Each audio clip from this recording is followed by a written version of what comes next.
Welcome to the world of Zip System Building Enclosures, where we believe in striving for optimal air, water, and thermal management, no matter the region or climate. Because when you have the right products to do the right job the right way, the first time, you're building to a higher code, the Zip Code.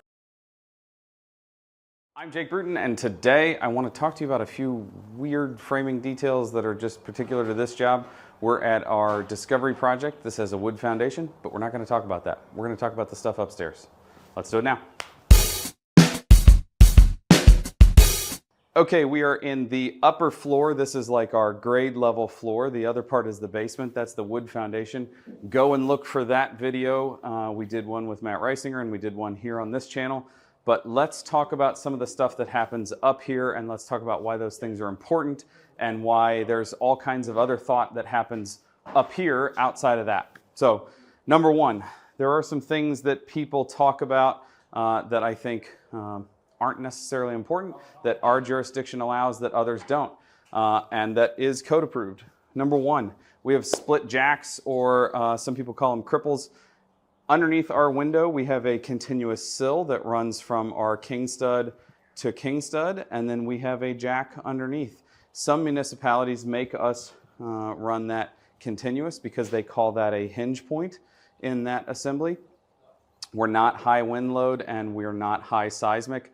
I think we're seismic B. I might have to verify that.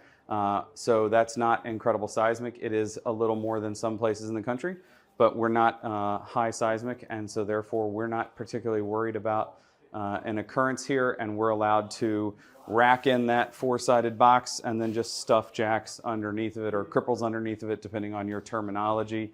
And so therefore we can cut those. We don't have to have a solid piece there.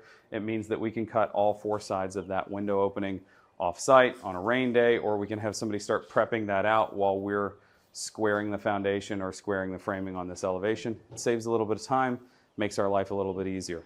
We do still have to support because we have a header load over top of that. This building is a hip roof, so we have headers in every opening because all four sides are supporting, meaning we do have jacks underneath the end of each one of those openings. Next, because every side is supporting, that means every stud is supporting, which means every single ceiling joist is supporting as well, because we have a rafter sitting on top of every single ceiling joist, because we have an energy rim. So everything stacks. We'll talk about the energy rim in a second. Every stud sits on top of a floor joist, sits on top of a stud down below, and up here you can see every stud aligns with a ceiling joist and then aligns with a rafter. We don't have to stack exactly perfect. There is an offset. We generally allow for about 1.5 inches offset. The code, I think, allows 1 3/4 inches or 2 1/4, something like that. We just get them really darn close. It does multiple things. Number one, it looks clean for the clients. I know that some people don't care about that. We care because if it looks clean, it looks like we care, and if the clients believe we care, that's a good PR thing for the clients, and it lets them know that we do care because we do care. Our framers even care. That ability to just show the clients that we give a hoot, that transfers to good PR, and that transfers to one more way that we might be able to make the happy clients. But it also helps with trades. You can see that there are some wires in the frame. The electricians have been here. The plumbers have been here. There's been things drilled from floor to floor. If nothing stacks, if things don't run through, that's a real problem. And even though this house is 16 on center, or this building is 16 on center, if we're 24 on center, stacking becomes much more of an issue. It becomes much more important, and there are structural concerns at that point where stacking is pretty much required for there to be structural integrity of the building and be well within code. So everything is stacked. I said the word energy rim.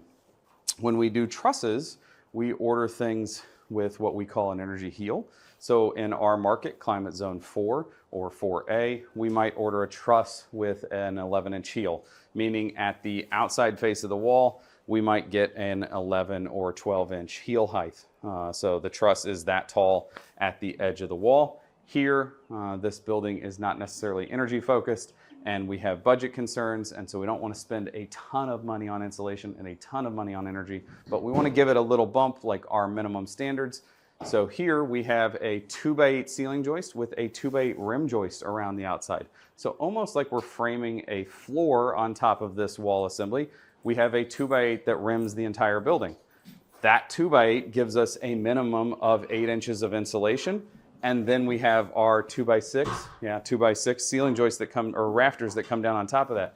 Meaning after that bird's mouth cut or that taper cut on top of that, we have what looks like somewhere in the range of 1.5 inch baffle and then maybe 10.5 inches of insulation.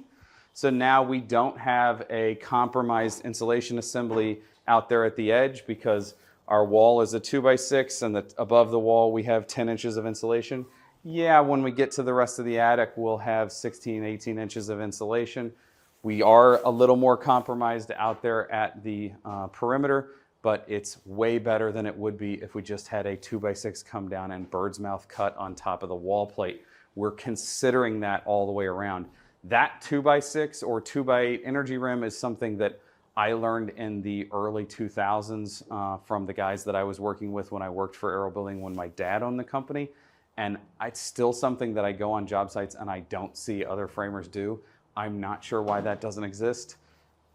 It's a super simple method to get a little bit more framing in there. Along with that, this corner is not exactly as important because you can get a little bit of access, but you can see some fluffy stuff sticking down there. In this case, it actually happens to be Havelock wool because we had a little bit left over from a job a couple years ago and we had it at the shop. But our framers that are very conscientious, this happens to be Gilbane Construction here in Columbia, Missouri, they caught that each one of these corners, because this is a hip and it's low and it's small, those were going to be dead and impossible to access. They said, hey, can you bring us a couple bags of insulation? They went ahead and insulated those corners because they were going to be dead and inaccessible for the insulators by the time they sheeted the top side of the roof. Those guys, they had their heads on straight and they caught that for us. They went ahead and took care of that. That's like a team that we've worked with and they know our standards and they're paying close attention and we have to give them credit. They also can hear me saying thank you, so that's pretty great. I'm glad that they're here to hear that. And lastly, we have a point load header. So we have our structural ridge. We have an LVL that runs across the building, and it is sandwiched next to one of our 2x8 ceiling joists. They are not nailed together, and we actually step the LVL up on top of a 2x. And the reason we step that up is because we don't want a composite action between the two. If the two were fastened together, any movement in the ridge would cause movement in our drywall ceiling. Any movement in the drywall ceiling could potentially cause movement in our ridge. And while the ridge moving wouldn't bother us, movement in the drywall ceiling could cause cracking. It could cause other issues. So we don't want the two to marry with each other. If they were parallel and flush with each other at the bottom, even if they weren't fastened together, the two moving separately but flush at the bottom could also cause issues. So we're not going to fasten the two together, and we don't want them to land at the same point on their bottom. So we bump one up and we keep them separate so there's no composite action there so that the two don't actually affect each other. They are separate structures. They are separate entities. We don't want them to be the same thing. We don't want our ridge and a snow load to affect whether or not we have drywall cracking inside. That is the last thing we want to deal with from a warranty and complaint issues. So those are some of our little framing minutia in this instance, and all of the thought process that goes into an 800 square foot building, a 400 square foot room. We look at this and go, yeah, it's a 2x6 building frame, 16 inches on center with OSB on the outside. How could it be that darn complicated? But it is. And I'll really pat our framers on the back. We've worked together long enough. They're professionals. We didn't talk about the majority of this. We have very minimal plans on this. They know what they're doing. We know what we're doing. We've communicated on all these things. So good work, guys. Till next time, don't forget to check out the Unbuild It podcast. We now publish first and third Wednesday, a day early here on the Build Show Network or on the regular platforms on the first and third Thursday. And thanks for watching.